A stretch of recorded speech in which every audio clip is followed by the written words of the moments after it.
In the early hours of Saturday morning, Russian forces launched a powerful wave of missile and drone attacks across Ukraine, striking Kyiv and several other regions. This was not a limited strike. Reports describe hundreds of drones and dozens of missiles filling the skies overnight, triggering air raid sirens, loud explosions, and emergency alerts that stretched on for nearly 10 hours. Ukrainian officials say at least one person was killed and many others were injured, including children. Apartment buildings were damaged, key energy and heating systems were hit, and large parts of the capital were left without electricity and heat as temperatures hovered close to freezing. Own local mayor described entire neighborhoods plunged into darkness, with no power or heating, as firefighters and emergency crews rushed from site to site, trying to contain fires and rescue residents. For people living in Kyiv, this wasn't just another news update. It was a harsh reminder that the war, now approaching its fourth year, is still intensifying and still tearing apart everyday life for millions of families.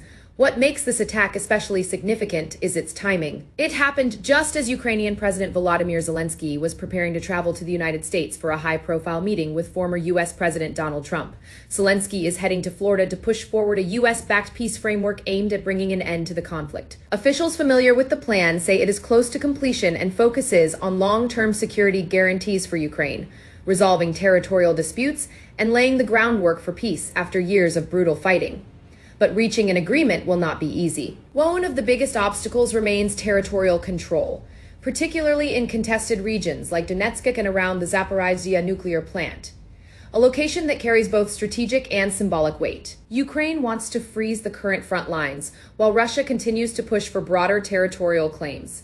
Another major challenge is ensuring that peace does not leave Ukraine exposed. President Zelenskyy has repeatedly called for strong, legally binding security guarantees from the United States and its allies, arguing that without them, future aggression is almost inevitable. Meanwhile, Donald Trump has emphasized that no deal will move forward without us approval, underlining Washington's central role in shaping the outcome of any agreement.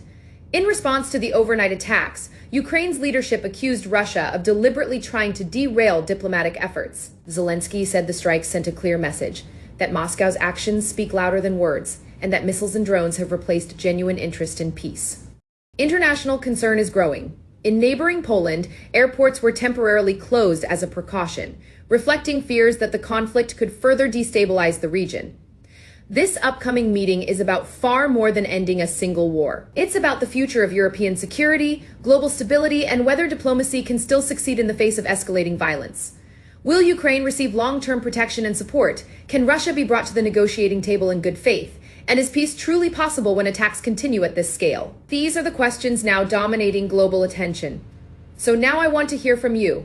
Do you believe peace negotiations can still succeed after this escalation? Or has this latest attack made diplomacy even more difficult? Share your thoughts in the comments below. Let's talk about it. And if you found this update helpful and informative, don't forget to like the video, subscribe to the channel, and turn on notifications so you don't miss our next breaking news update.